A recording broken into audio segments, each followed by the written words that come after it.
Invité du week-end, bienvenue sur ce plateau érigé sur la place des Bokatola.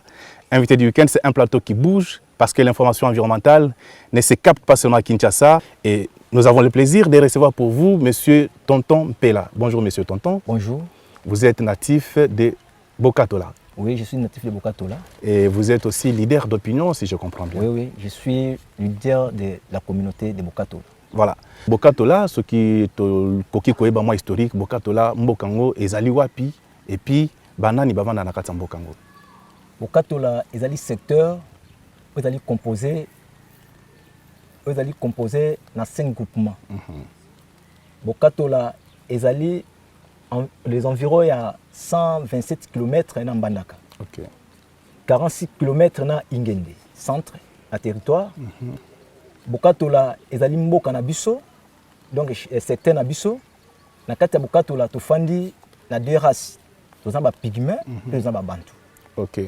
Donc Bokatola ezali mboka oyo ezwami na katikati ya zamba oyo babengi forêt équatoriale. Oui. Donc ne tovandi boyo toza kati ya forêt équatoriale. Toza zamba ya forêt équatoriale. Yebisanga ngo muke Bokatola nkita nango eza nini? Epa biso na Bokatola kita na biso ezali zamba. OK. Posaka nango nini? Zamba tolonaka bilanga, zamba tobomaka mbisi, zamba tobomaka pe banyama, zamba pe tobokolaka pe banyama. Nde kita oyo biso toza kobika na kati ya Bokatola. Kasi na mekaki pe koyoka ke bosalaka pe matali exploitation forestière mingi esamaka pe awa na mboka na bino ezali bongo? Ezali bongo na Bokatola na année 2006 tozwaki exploitation forestière artisanale ya industriel pardon, il y a ITB, société ITB, et bandaki na groupement batina Lifumba. Na frontière, il y a biso na Bikoro, na territoire Bikoro. Yangonde et bandaki kuna. Mais tango yaki toyokana kite. Bakumbaki biloko na banzete na biso, bakumbaki kita na biso, bomengo na biso, bakoko na biso batikela ki biso, mais jusque là, tout se retrouve qui na eloko côté. Donc tozwaki eloko mon côté. Na moi fort muke to ko sala la dernière minute. Donc, un bâtiment seulement. Ban ezate, tableau ezate, et l'autre côté, na bâtiment na centre, na bâtiment na Lifumba. Les juste un bâtiment école. Voilà, donc nous sommes en pleine forêt équatoriale. Il pleut d'ailleurs, hein, depuis le matin. On s'est dit, voilà, finalement, on doit tourner notre émission parce que nos téléspectateurs attendent de nous un nouvel invité. Alors, là, voilà, il pleut, il pleut, il pleut. Mais cela n'empêche que nous puissions vous servir. Donc, sous la pluie, nous allons vous servir. Alors, tozali kolobela mo muke lisolo etali mboka Bokatola na mboka oyo bomoni esika tovandi awa ezali na simakuna ezali bureau ya cité to bureau ya secteur ya Bokatola mais mboka oyo eza na maite eza na courant te eza pe na téléphone te ndenge eza awa toza ma déconnecté na mokili mobimba donc téléphone eza te poto benga ba batika na mboka kuna epa na biso esengeli to utiliser ba touraya ba téléphone satellitaire donc mboka moko développement penza ezali penza te menzo kande ezali kaka pene awa pene ya 120 km na ville ya Mbandaka. Alors tata oyebisaki biso tango tobanda ko bongisa émission oyebisi biso ke bozwamaki na kokoso na baye ya liboso ba babanda ko sala mosala exploitation banzete nini bato na banda ko zwa na samba na bino et puis biloko ni banda ko pesa bino o boye pesa ke keno bino bo silika bo tombokela bango na société ya liboso ITB bazwaki nzete bazwaki wenge donc epana biso bien mokonge. OK. Bazwaki lifake bazwaki basorte on nzete zaki belé bango bazwaki même beto ebité. OK. Mais pour na biso ko bénéficier tozwaki eloko moko te parce que cas de charge ezala quitté et puis ndenge bayaki ba respecter ki pe loi te mais na sima na retard na sima société ONG de gage nde eye ko former biso que tous avons connaissance que tout bana ko attaquer société ITB nde na retard wana ba ko sala biso moi hôpital école ba attaquer bango na lokola ba imboka to attaquer bango na ndenge na biso moko ya ko tia ba barrière ko temisa ba nzete tant to tia makambo wana l'état na biso pour na bango lekate po ezwa ba nzete te bana ko tia ma bongo jusqu'à ce que ba mbande ko miso ba côté ba boloko ani ko kanga bango l'état bana ko kanga bango non bosa ba barrage bosa na droite bosa pe circulation na bango bakangi biso nde tant to ko za connaissance il y a information, il y a formation, il y a gâche, ndé to connecter na niveau de justice, na niveau de parquet, pour ça maintenant société ITB. Alors tant Bosamba qui na alonga qui na biso to longa qui parce que bango déjà bakaki mokto na bango, mais c'est Roger, qui PDG patron ya société, bakangaki ye, baiki banquette awa. On attend ministre Ndundu. Baiki même banquette awa, ne baiki batonga ba école, batonga ba hôpital, batonga biloko ebele na Ingende. Ngazaki na Kinshasa, na bisi bango na bisi na Kinshasa ke eloko moko te tonga na Ingende. Pour peuple bo kita na terrain pour na ko vivre yango. Balongola ki batu na Kinshasa ba awa bakutaki eloko moko te. Jusqu'à ce que les mêmes jours qui c'est un vendredi, son na bossa na ba document na ngate, bakangaki monsieur Rocher. Ndé asaki 5 ans na prison na amnistie, il y a deuxième mandat président Kabila de beko bimisaye. Ah bon? Bozama kasi hein? Boko kangisana mundele? Oui, pour souci na bisayi que tout le monde changement na moko na biso. Ah bon? Donc bakangi asali 5 ans na kati ya boloko. 5 ans na amnistie ya président na 2011 ne beko bimisaye. Ah bon? Kasi wana pe bobomi pe musala na ye, musala ibandai ko sema to tango ya za boloko, musala ibandai ko sema to banda. Jusque là société na zisu na vite, ils ont sur na moko na biso te. ITB déjà kanga akenda déjà. Akenda na ye. Alors bongo na sima ITB. Na sima ITB to ko za sikone to za sikona miti oyo na 2018 to za na société Manima Union 2. Eza société ba chinois. Bangonde ba isu ko boma mboka plus koleka. Oh. Parce que ceux qui na za ba mange baza ko tambola kana kombo ya général Tango Fort na président sortant Kabila. Donc bangonde bazolo bake ceux qui bosaka na biso ko kangabino to mabino na Kinshasa ba ko bomabino. Parce que bazana bazali derrière Tango Fort na président Kabila. Ndi yango sama kamotu na nko o bango balingi o bango balobinde biso to sango mais o biso tozolo ba bazo to sango te. Bazo tambola baza même na quai de charge te. Clause sociale bazana yango te. Et puis mbongo ne tozo kana biso na bango tozo mona bazo pesa biso mbongo mais tina mbongo bazo pesa biso tozo bango te.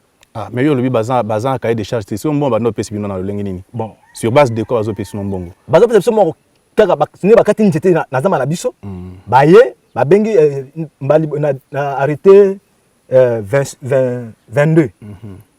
Ezaki qui administrateur du territoire, motamane ko diriger bambongo azaki comme membre président du comité de suivi. Yene banaki ko diriger sortir bambongo na ba misala ya mbongo. Après arrêté 72 et Ribimi et comme chef de secteur.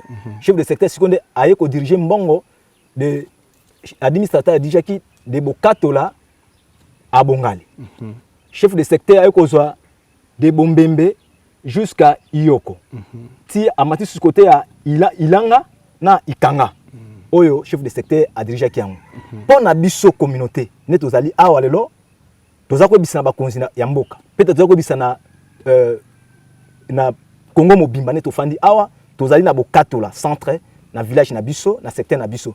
Tozo ba ke tango china za ko sa exploitation na ye. Biso tozako ba nombre de mètres kibi atako kibe te. Toza ko ba yango te. To mona ka pe yango te. To mona ka boyaka to komi tango ba to ba komi azui oh bino bota mbongo to pe $1000. Apesi biso $1000 wana. Ntanga apesi biso $1000 wana. Zelana akota na chino akota ndeni na bazamba na bino. Ayeka ka boya tali amoni nzeta mikoteli kuna obia akuta d'abord na bino bosololi boyokani ke ngana zo kokota soki na sisi musanga na opesi bino $1000 ou bien ça mande nini. Biso na chinois to yokana bongo te. Bokana ndeni. Biso na chinois tango chinois komi pa na biso.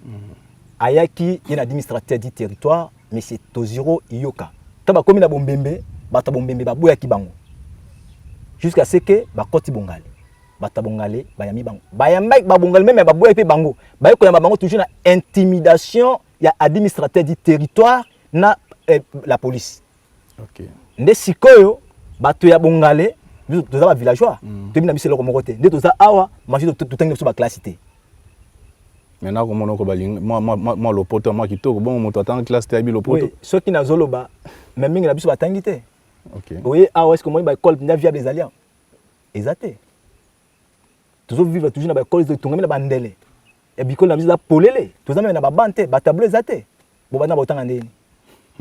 Je na tanga ki bo parce que na zambo ba forme kem na zo sala ndenge na ngai. Ba famille tout peut ndenge moko te. Nde tanga administrateur a komi na Bongale a bandi ko intimider population. Tant intimider population sikoyo piso to ko l'état te, to ko pa policier te. Boko rapé pression te. To ko rapé pression te. Soki policier aye boki mina na zamba. To ko ndima, tango to ndimi a fungoli ndia na ye, a koti na zamba, a se ba jalon na ye ndenga salaki, na ba jalon na ye. Oh, na loi ezolobaki avant que société soit ouverte, il faut afutana no mbongo ba bengo idindela ngonda et pas na biso. Donc droit d'entrée. OK. Azuto 500 000 à Pessibiso comme droit d'entrée. OK, 500 000 zaki piège na ye. Que tango ko kata ba ndete na ye, ako compter mbongo na kibage na ye. OK. Tanga koti akati ba ndete na ye na ndenge na ye. Mais 500 000 wana to obenga idindela ngonda. Etindela ngonda wana. Wana ezali na lolenge ya bokoko na bino to lolenge ya loi. Bokoko na biso. Ah bokoko nde lobi bongo. Pas na biso avant so outil quelque part. Olingo sa moso beli kamo ke pas na biso boye. Il faut peut-être na no droit bankoko na biso. Donc to mengo idindela ngonda. Ou bien droit d'entrée na monoko na bino ba français. Au pesi biso idindela ngonda na biso. To ndesiko to melimo masanga na biso. To sali soit. Wana boy biso bakoko botika bambakota. Botika bango sa nini bakota na zamba. Wana na kata zamba difficulté oza susute. Nde obandi mosana yo ndenge nini olingi kosala. OK. Yango nde ba bengi idindela ngonda nde yango wana. Donc tant mondele aye chinois aye na 500 000 apesi bino. Apesi biso. Mais ezaki pe tindela ngonda na ye apesaki bino ezaki normal non? Oui. To ndimaki yango. Maintenant sima ya makambo honnête tozoka na lisolo. Tango chinois kote na zamba. Abandi ko kata banzete na ye. Chef administrateur aye comme on est administrateur. Administrateur Toziro Iyoka. OK. Aye abimo faut ça la clause sociale. La clause sociale ana tokozana deux équipes. Première équipe beaucoup voter président il y a comité de gestion. Deuxièmement beaucoup voter tokozapena na comité de suivi. Na comité de suivi et koza ngai Toziro donc administrateur ndé motakosa la suivi na ba membre na 5 membres na ye. Nous n'a pas basé pe na 5 membres na bango. On a comité de gestion. Na comité de gestion. OK. Tondimani to sali pe comité wana to sali élection to voter monsieur Gabon Inano azali vendeur ya carburant na Mbandaka. Mais azali natif ya Bongal. OK. To voter et sili après quelque temps Mondela bimisi mbongo ya $11,000. Awa pe na Bokatola ba ça qui peut un comité de gestion na comité de suivi mais président comité de gestion à Bokatola azaki démissionnaire. OK. Azaki monsieur Batinde Miché a démissionné. Ndé et ko remplacer a démissionné pour nini? Bon, yé azaki chrétien. OK. Tant à moi déjà na début magui ezalaki a moni que non na ko sali christian il faut étant pasteur na ko ta makambo oyo. Magui ngo etaki api. Bon, c'est là on est constamment na hier na ko bango pindate. On est pas penser na ndinga monaki déjà. Ndé ça il est à démission à Longwe et très trésorier nani Irago. Motazaki trésorier ndé a remplacé wana. Mondela bimisi $11,000. Or na code du forestier et lobby que comité de gestion na comité de suivi ntango ça sorti en bon. So mbongo ntango zo bimba mondele il faut comité mobimba comité de gestion ezala comité de suivi bazala wana bango nyoso ba signer ndembo ngsaili ni ebim.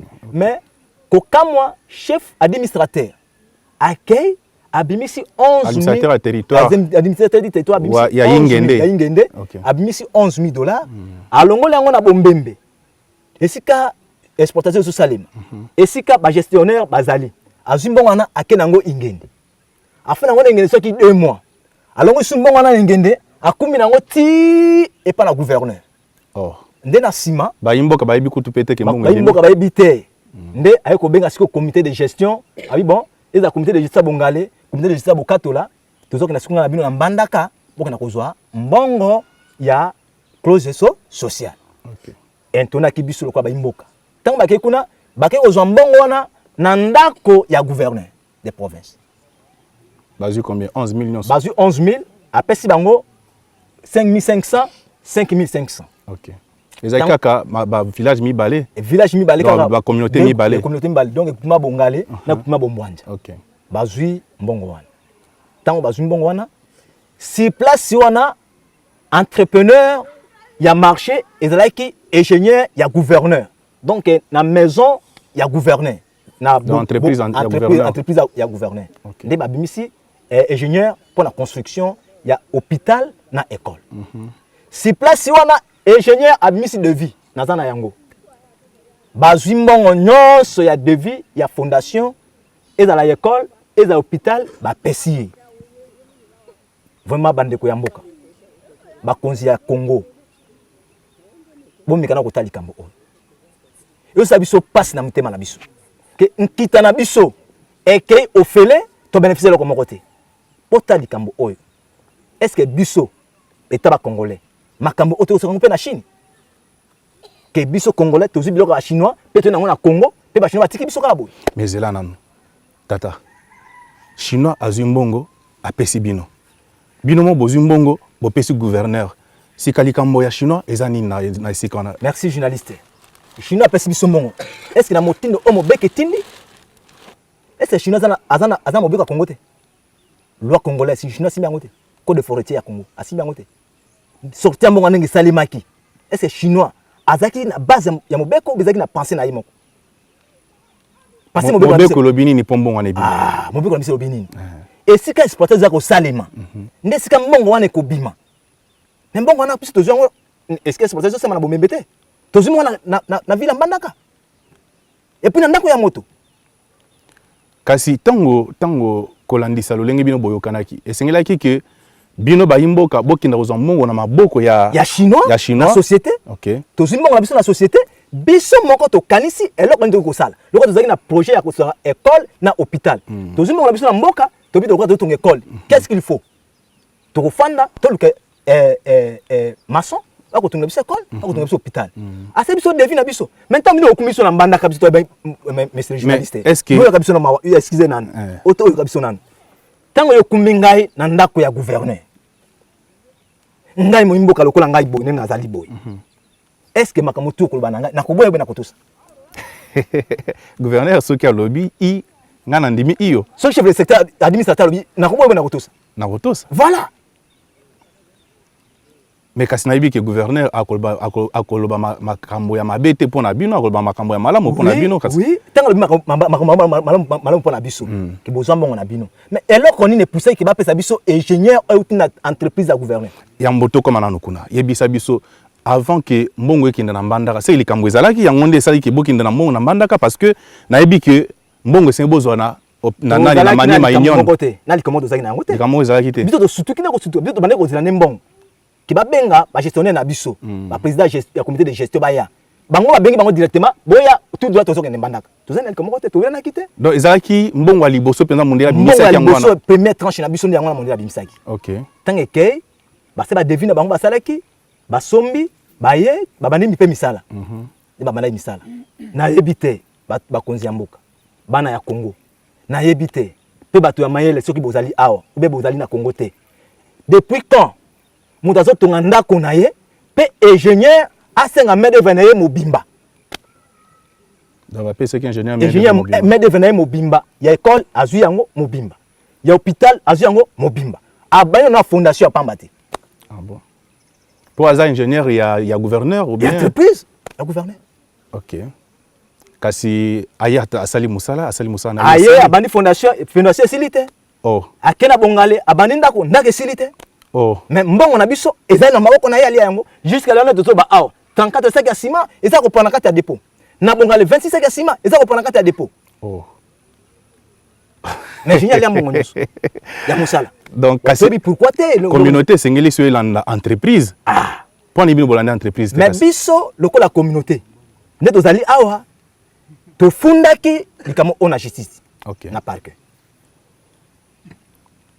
to fundaki likamo na parquet to sambi na parquet depuis to sambi na administrateur to sambi na chef de secteur sortant parce que chef de secteur a suspendu quand le dossier au chef de secteur donc c'est que chef de secteur peut détourner qui mbongo na bino mususu ou bien zangine oui parce que chef de secteur bango bazaki système moko ya ke bazwa ka pourcentage ya mbongo communauté mais or que le lobby président ya comité de suivi azali seulement garant pour na ko suivre misala entre communauté na société okay. Mais bango akene soki azui $10,000 ya ko $400 $600 pour la communauté oh yango ne bloka to mona ko za ba détournement te to fana kite to na justice même administrateur to na justice mais jusqu'à pour la clôture dossier za clôturer te chinois to benga ki aya a présenter biso parce que le lobby celui qui paie mal paie double.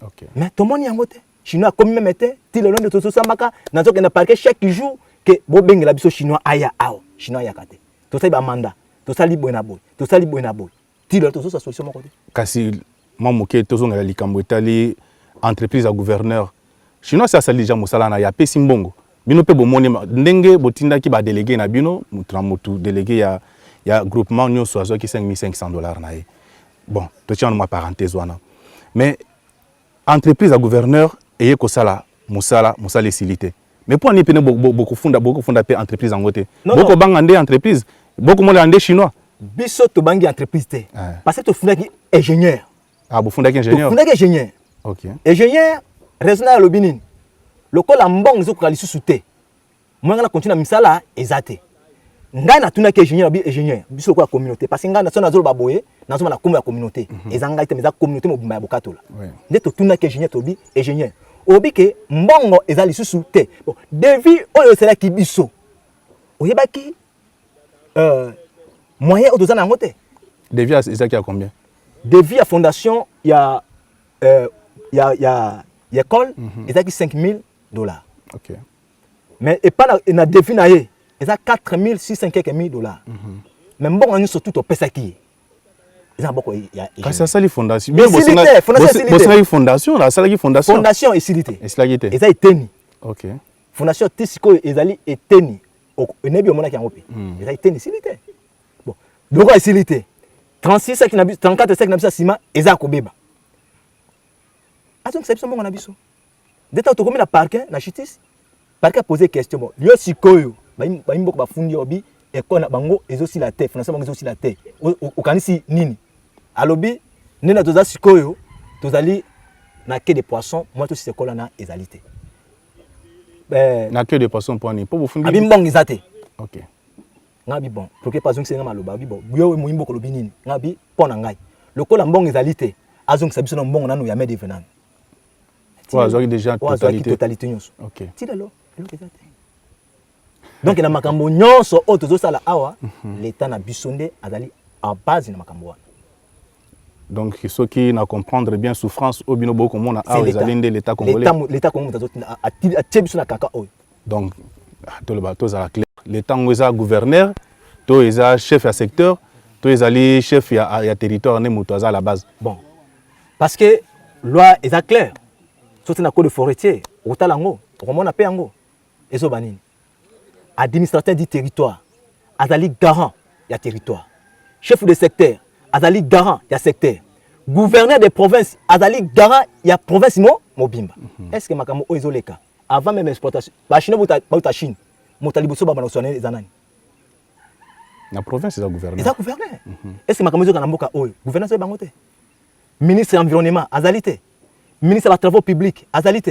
ministre urbanisme azali te ministre de sécurité azali te bayaki pa na chinois basaka ba visite basaka ba enquête na bango bakutaka makambo oyo bendeli bango toza ko bapona bango est-ce que réaction bakizaka nini même ata gouverneur ko ayete bongo bato tout baza entourer gouverneur bazaka wapi bazaka wana lelo parquet aza saisine na makambo oyo nasa ba PV ezali awa bon wana ezali kambo ya 11,000 kasi ngai nakomaki pa chinois lobby na sololi na ba délégué à chinois ba lobby bango basi ba dépenser plus de $90,000 kaka pona bokato la oyo kasi ngata na tamboli na moni eloko $90,000 na kati mboka na bino te quelque part eza bino pe boza pe na responsabilité on a te yo kolandela ka likambo etali fondation ya 11,000 kasi 80 et quelques mille etikali kuna likolo bosa na moni bon ceux qui oyoki 80 et quelques $1,000 au chinois pesi ceux qui to eza nano ya solo to ya lukuta ngana ko ba solo chinois pesi mbongo wana ba chinois sali mosala na ye chinois sali mosala na akati nzete na ye nzete na bino apesi bino 80 et quelques $1,000 eza ebele hein bon mbongo nana na okoki ko canaliser mbongo wana kasi bino ba imboka te bino te biso ba imboka to ko canaliser mbongo na te to canaliser ngo ndenge nini pe to ko canaliser ngo te ndenge nini kasi sengi d'abord bino mo bo s'organiser soki bo s'organiser mbongo canalisation ko zala pe facile so bino boye bozali organiser yo kesi mo bule koti tango bongale eloko ebimite bokatola eloko ebimite yo kasi ezaki ka bonga na bombona nde bantu bamisi mbongo na 80 et quelques $1,000 te ezaki pe na mboka misusu na bakupu musu na kuma batina lifuma yo kasi bongale eloko esalemite bokato eloko esalemite nde mboka bolingi susu ke mbongo na bango ekoti suna ba clause sociale bakolinga te ndemboka na mboka mi se retirer ntanga mi se retirer et que ben sous moyibi mobu ya ko sunde wana est-ce que l'état na tomboli ma peka ke ngasi kona ko kuiba bino ninga bien l'état ko ibande ba yimo ko besi ba yimo na sasona tika ulwa boy na zemi sasona na ma preuve asali ndenge nini expliquer biso voilà ce qui par exemple mboka nati Ikanga et ça peut près 12 km hein 12 km na ao mbongo na bango ezali $4,000 et pas na chinois pour la première tranche pour babimisa mbongo wana chinois problème na chinois ezali nini so chinois azo kufela manque ya respect ya loi ya Congo mais pas na mbongo na ya pesa ki mbongo na ye ah OK ça c'est clair donc c'est à dire que vous allez reprocher na chinois non respect ya loi voilà mais makambo etali mbongo do ba chinois pesa mbongo te ba pesa mbongo na ye OK azo pesa mbongo na ye OK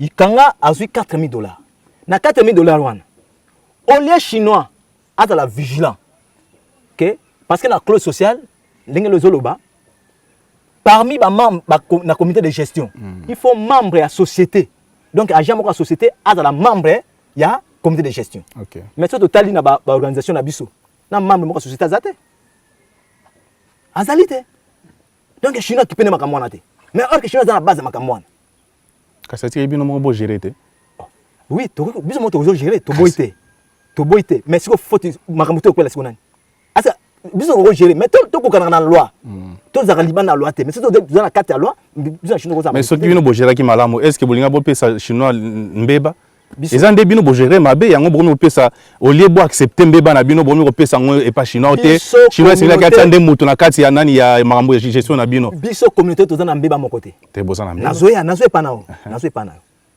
Ikanga bazui $4,000 oui oh baké pana chinois bengi bango ko $4,000 tant ba ko ko $4,000 comité de suivi landi bango tant comité de suivi ezo landa bango comité de suivi zanini chef de secteur ou administrateur ba bimi simbong nta ba bimi simbong wana journaliste na ibisa ko na départ awake na mboka na biso oyo bokata ningo somona awa tozana grande forêt ya Équateur équatorial et bele na biso n'était pas na biso na bokatu na ingende na teto ingende 600% tozana 75% eza ba pigment OK ba bantu c'est 25% et to o bato batangi eza muke OK bato batangi pa na biso te baza maturité pendate tant to komi par la chinois chef de secteur ou administrateur bi na $4,000 oyo ngazwa $1,000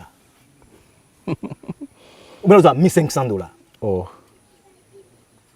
ebele boy asimo wana to tika mo combien nzoka nde loi elobi ke ye azan droit kozali ko monter ya zali lo ezolo bake ye azali il faut na mona loi wana na tanga ngo pe na ibana no c'est que na malgré tes ezana saki na pesa kambo ezate na sima ya émission il faut na kendo mona loi wana pour na za sûr na collection yango voilà na collection yango ndenge ne tuza ko construire clause sociale ndenge ba comité ndenge zali azui mbongo wana to tika mo combien $2,500 na $2,500 net na bombembe par exemple na bombembe tobino biso moko imboka to miso organiser lokola bungale base makambo te to simo batol na biso tant to simo batol na biso to 100 et quelques tol to simo papa mboka na biso ya pasi monsieur journaliste comment toza ko toler ndaku oyo nzete na biso oyo chinois za ko exploiter ngo za ko kuma ngo za ko kenda bisika na bisika pe biso mo toza ngaliba ya kofanda poto tolenda photo soma mabaya ko soma pe chinois zo katantité na biso mais est-ce que clause sociale obino bosaki na chinois wana et prévoir que non soki bolingi botonga oui so na chinois c'est clause socialité ah bosape kasi mo mo côté mo bonda dans ce base de quoi non azo c'est ça le raison tout ce qu'on a sur chinois après ça na base ya nini tout ce qu'on a na sens wana ah mo nga pesa banani nati mo depuis de bombembe ti iyoko OK de bombembe ti iyoko mo na pesa nani to bien ngote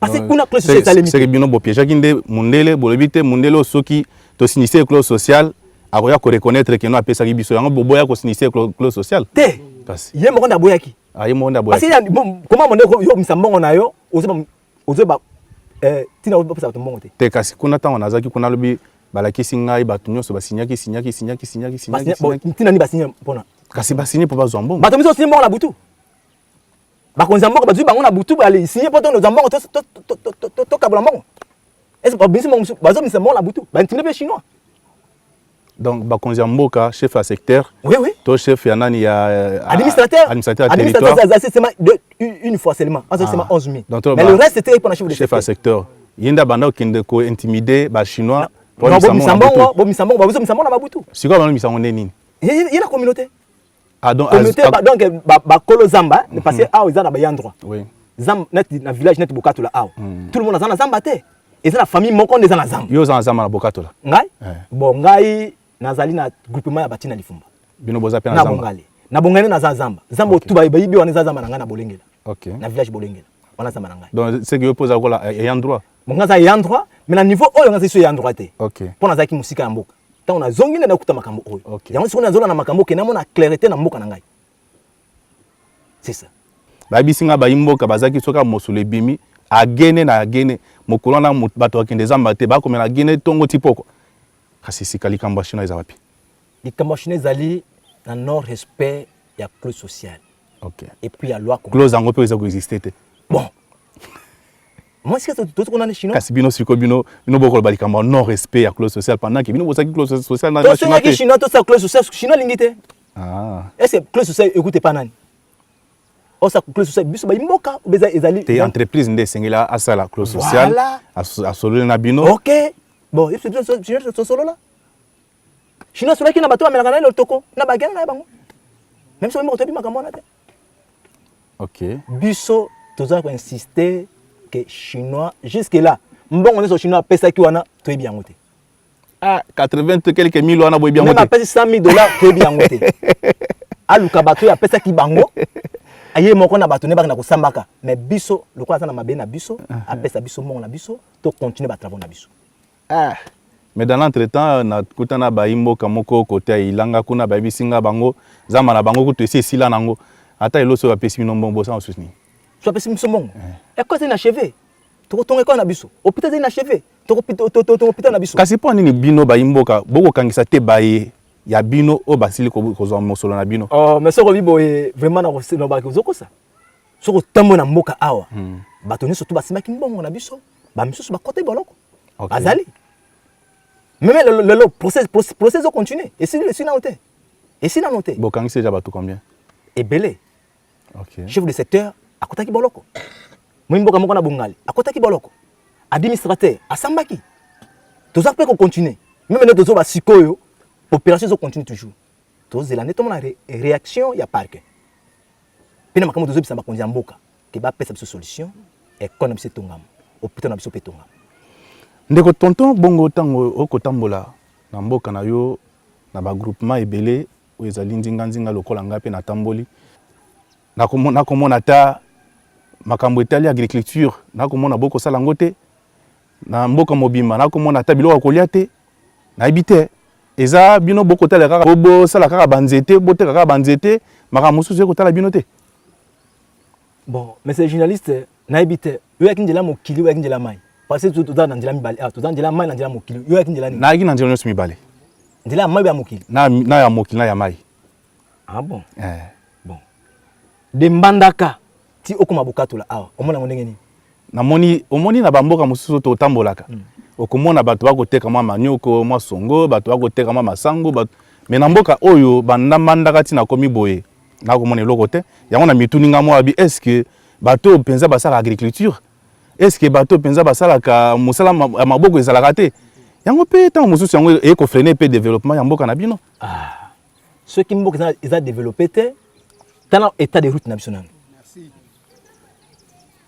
est-ce que oyaki na mutu ko baki na moto nayaki na moto est-ce que moto tant moto azotambola moto akitaka obi atamboka tout droit akoma na destination na mais okiti combien de temps waka mituna okotuna ngai kasi ngai na korépondre ntango ozongisela yo sikoyo tomisi développe ndenge lokola njela eza te est-ce que quantité ya biloko nakoki koproduire nateka yango awa oyo nakoki koproduire ke nakoteka yango na ville biloko ekozala ebele oyo wapi ya awa ube ya ville normalement ya ville ya ville bon ntango na travailler biloko ebebi biloko ezopona bazamba neti nde tozo basikoyo awa soki mitalaka na biso awa kuta bafufu ezali bamasango mpe ezali bamakemba mpe ezali na kati likeba mpona kena ngoma aske na mboka mpona biso awa mingi baleka mbai makemba te nakotula makemba na se projet nga makemba mpona koteka ngo na mbandaka nakotia likemba awa ata 3 jours 4 jours moto asomba aza te eteli ngosu est-ce que epesa biso force na makemba na sai fufu epoli epesa biso courage na se fufu non nakosa biloko moko mike kaka edenga na libota na ngai kasi ngai ntango nakomi bayebisi ngai honorable moko ayaki bien que ezali mosala honorable te honorable moko ayaki apesi bino bayimboka ya bokatola apesi bino mosolo alobi bobongisa balabala oyo bozwa batronçonneuse yango bino bokamati batronçonneuse boteki bozwi mosolo bolie anani mpenza asengeli abongisela bino wana soki moto alobi bongo eza lokuta nayebi soko omoni balabala oyo kami efungwami boye eza na grâce na honorable wana ntango aye apesi mwa mosolo na ye bayimboka bazwi courage ya kodégage babambu kokata be bamatiti wana mpona tozofélicité ye na esprit aza na yango mais eza mosala honorable te gouvernement eza api Tshisekedi aza api Félix aza api gouverneur Bobo aza api premier ministre aza api ministre de l'environnement aza api sikoyo biso tokoma leta tobana meso nazoki na mikati to pao ou bien nabongisi mpe pont mutuke ye ebomi bato bakanga nani mpo eza office de tokenda api akufa journaliste yoka biso mawa ezanga te bato ya mboka bakonzi ya mboka yoka biso mawa bango tozoba awa bakonzi ya mboka yoka biso mawa Félix yoka biso mawa sika awa makambo nyonso lolenge bokendeki nango boke na baprocès boke nango na lolenge ya kolandela bayibaki mosolo na bino lelo oyo tozali awa makambo yango ekomi na étape nini bon na miti oni tozali awa 2020 pe yango yote tozali sensibiliser na ONG Gash et puis biso moko bayimboka tozali déterminé que na 2020 chinois akokata nzete na biso te sans clause sociale il faut tout na clause sociale esalema pe na clause sociale ko salema ezala biso ezala l'état ezala la société moto na moto a respecter règle na ye donc malo makambo ko kabola mosolo makambo ya mosolo ko kabola ezalité makambo pe ba pourcentage ezalité l'état aluka o pourcentage na maboko ya société mais pona mbonga ba imboka to kondima ngona mokolo moko te soki mbonga na bezali $1000 to mona $1000 yango pe tango tozali ko zwa $1000 na biso wana il faut conduite de lignes zake na $1000 na biso to ko somba sac ya ciment to ko somba mabanga to ko somba zelo to ko somba libende pona mosala tel mais soki ezali te moso na biso ebima te mais yo okomona te que quelque part ils appellent moi difficile parce que moko lobi que na kati ya bamboka nyonso oyo bato batanga baza muke et puis lokola pe bato batanga baza muke nani akobanda ko organiser makambo nyonso wana parce que esengeli communauté yango moko s'organiser oui mais na kati ya mboka tokozanga bato pe batangi bazali bato pe mayele bazali les problèmes ezali problème encadrement mais sikoyo déjà tozo encadre mboka na biso tokolinga susu te tozali sur un échec 2020 naza koassure ke soki nzambe azali na bon aza na biso 2020 eza changement mpona biso na discours ya président de la république abaki 2020 ezali année oyo tous les congolais akosepela donc eza mpe mpona biso bana ya bokatola ezali année oyo biso mpe tokosepela so chinois azali toujours tozokende na clause sociale donc c'est que soki na comprendre bien bino bozali contre chinois te chinois esengeli azala na ye mpo liboso tomanda kokama solo non bayimboka balingi te exploitation bayimboka balingi te mais à vous entendre parler boza bino likambo na chinois te ezaka likambo ya molongo tolinga molongo mpo banzete mosusu chinois azokata biso tokata yango linga te e bana eza kala eza banzete akala mais problème ezali ke ntango bazokata nzete na biso biso mpe tozala babénéficiaire eza te bango bazwi richesse na biso ndenge omoni boye est ce que eza malamu te mpona kosala mbongo wana $87,000 oyo chinois apesi est ce que na mboka na biso esali nini soki tozalaki mpinda quand même na bato oyo toza encadré avec $87,000 tokozwa bénéfice ata 3 efranciti ou 4 ya kitoko oza koreprésente mpe mboka keno bokomi na mboka mpe oui quand même ingene yango donc soki na comprendre bien bomankaki nde encadrement ezalaki te l'état encadraki bino te moko te po ete bino bomeka mpe kose développer eloko ezali te même etile one tozoloba l'état oaza na base ya makambo tout ezali l'état a changé système na ye a changé asala ndenge nini système ya l'état donc ye azali médiateur donc azali pont entre société na communauté. Ce qui est monique magoué zali entre communauté. Akanga communauté. Ça me fait magoué et pas na société. Akanga société. C'est ça le petit encadrement de Yangwan. N'tant biso ba pesi biso mbongo. $2000. Tant nous sommes à tol. Nous sommes bitolté. L'État a croisé ma boque. Et puis l'État zali président du comité de suivi. N'a pas favorisé Moïbiwan. C'est l'État. Ok. Hein? Comité de suivi au sein des années. À suivre, bon, l'État souverain. À part que nous avons 10% naïe, 20% naïe, à Djorani. Donc l'État a moins 20 naïe. Ah si, il y a qui c'est calé sur on a mis nos bommes là, on a gagné nos bommes. L'État sur naïe. Parce que na loi lobby boy. Loi na bissé lobby boy. Après 3 mois, il faut bosser là. Après 3 mois, il faut bosser les venteurs. Non, non, c'est venteurs. C'est comme ça le suivi, non? Ah ça, rapport na ça. Après ça, bisolo. Tout ça na rapport mon côté. Totuni. Rapport exacté. Bon si vous avez biso c'est tout. Alors il faut abilo nazali a. Par exemple ngai na mwimboka bo.